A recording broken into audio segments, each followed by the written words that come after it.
Bon, il se trouve que j'ai quelques petits trucs à raconter. Tout d'abord, aujourd'hui, je vais aller voir la statue de Luffy qui est à 40 minutes à patte. C'est vous dire si je suis passionné, hein. Putain. À part ça, hier j'ai publié le vlog de ma première journée à Miyajima, que je pense c'est mon vlog préféré pour l'instant. Ça m'a beaucoup plu cette journée, c'était vraiment très bien. Et je trouve que le vlog est très cool, il y a de très belles images. Il y a de très belles images et il y a des trucs marrants qui se passent et tout, donc j'aime beaucoup ce vlog.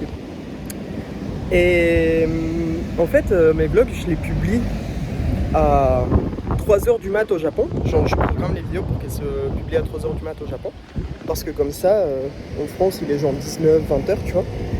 Et ça fait que, je sais pas, s'il y a des gens qui rentrent du taf à ce moment-là, genre mes parents ou autres, quand ils arrivent à la maison, ils peuvent voir le vlog.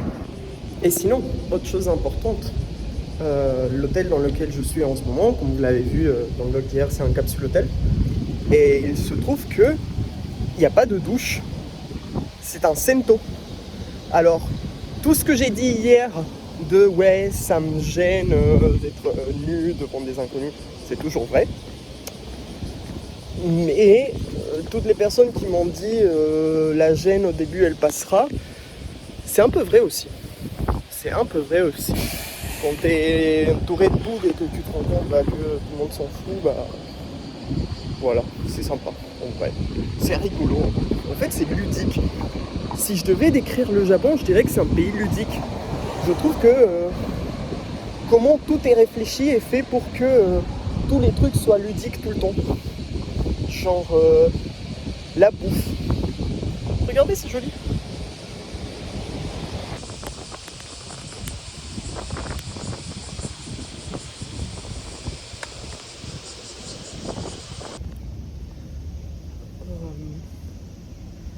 Je suis devant la statue de Luffy et il y a beaucoup de monde. Donc je vais un peu attendre que les gens partent pour filmer. Ah merde. Bon, tant pis. En gros, il y a quelques mois, il y avait Camille qui m'avait complimenté parce que mes cheveux étaient beaux. Et moi, je lui avais dit, ah ouais, et en plus, je me peigne jamais, ils sont naturellement comme ça, ce qui est totalement faux en fait. Évidemment que je me peigne, mais ça me faisait rire de lui mentir. Du coup, elle était un peu jalouse et c'était rigolo. Mais du coup, la mascarade finit aujourd'hui. Il faudrait vraiment que j'arrête de mentir aux gens. Je sais pas, c'est rigolo. Du coup, je vais un peu attendre. Je vais un peu attendre que les gens partent.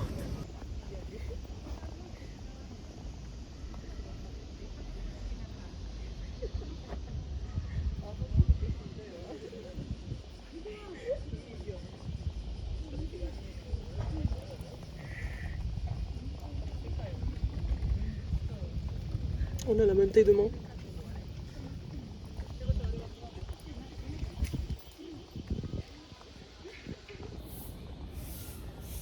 Ore wa Monkey D. Luffy. Kaizoku ni naru otoko da.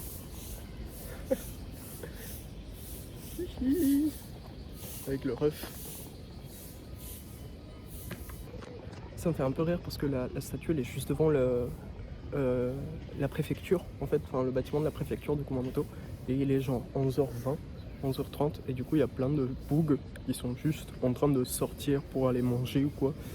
Genre des gens avec des chemises et tout qui doivent travailler à la préfecture et qui genre passent à côté de la statue de Luffy, il y a 20 pélos en train de se prendre en photo.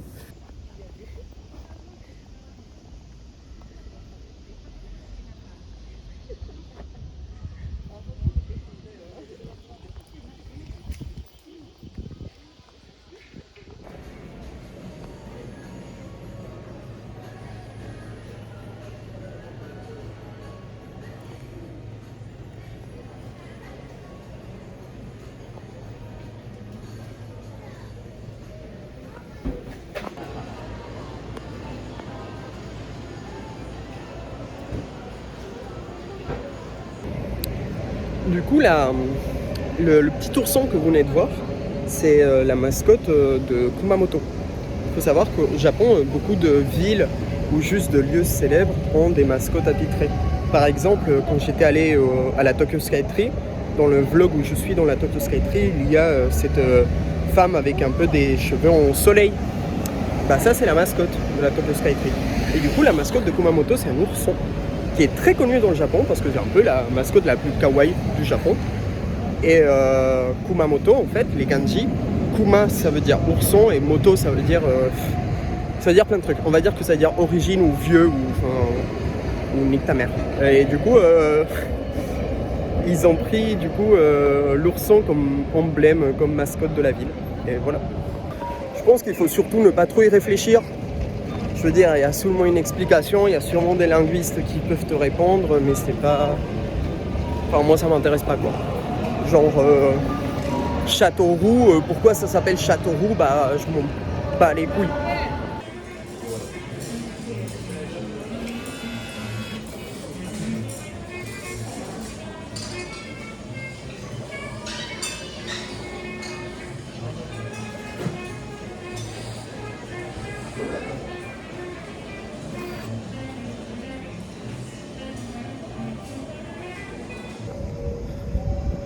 Il fait super chaud. Il fait super chaud, je vais me rentrer. En fait, c'est une dinguerie. En gros, j'ai passé 3 heures dans un centre commercial à peu près. À la base, j'étais entré là-dedans pour manger.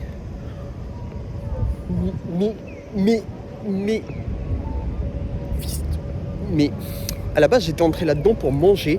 Et au final, je me suis retrouvé à rester mais super longtemps parce que à chaque fois, je suis sorti une fois et immédiatement, je suis re-rentré. Mais parce qu'il fait une chaleur, mais c'est une dinguerie. C'est une dinguerie. Du coup, là, je vais essayer d'aller à l'hôtel et de me reposer, de faire une sieste et tout parce que waouh.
Du coup, je suis retourné à l'hôtel et c'était le bon choix parce que maintenant il fait trop bon. Donc je pense que je vais me balader un peu, peut-être aller trouver une autre statue. En fait, j'ai remarqué que les statues elles sont dans un rayon de 100 km dans tout le département de Kumamoto. Donc au final, je vais pas pouvoir toutes les faire. Dommage. Bon, apparemment, le château de Kumamoto a été en grande partie détruit en 2016 lorsqu'il y a eu le grand séisme de Kumamoto. Et du coup, il a été un peu reconstruit par-ci par-là. Mais globalement, comparé à tous les autres châteaux que j'ai vus jusqu'à maintenant de la période Edo, c'est-à-dire Osaka et Hiroshima qui datent tous les deux du XXe siècle et du coup pas du tout de la période d'Edo, dans celui-ci il y a encore quelques trucs qui datent de la période Edo. Voilà. En fait, je sais pas, je sais même pas. Attends, je voulais pas montrer, mais je suis ravagé.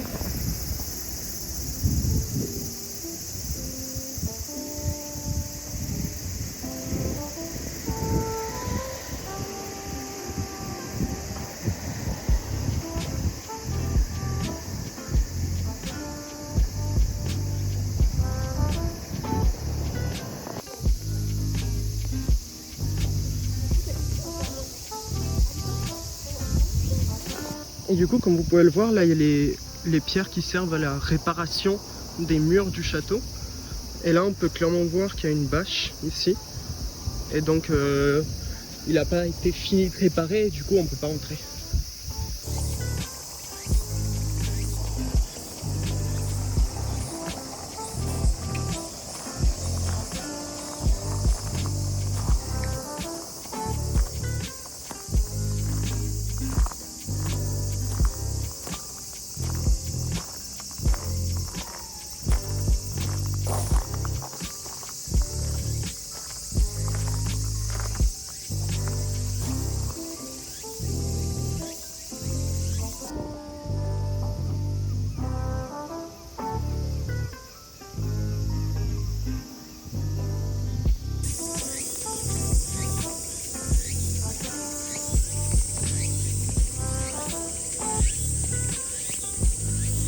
Entre la tierra y el cielo.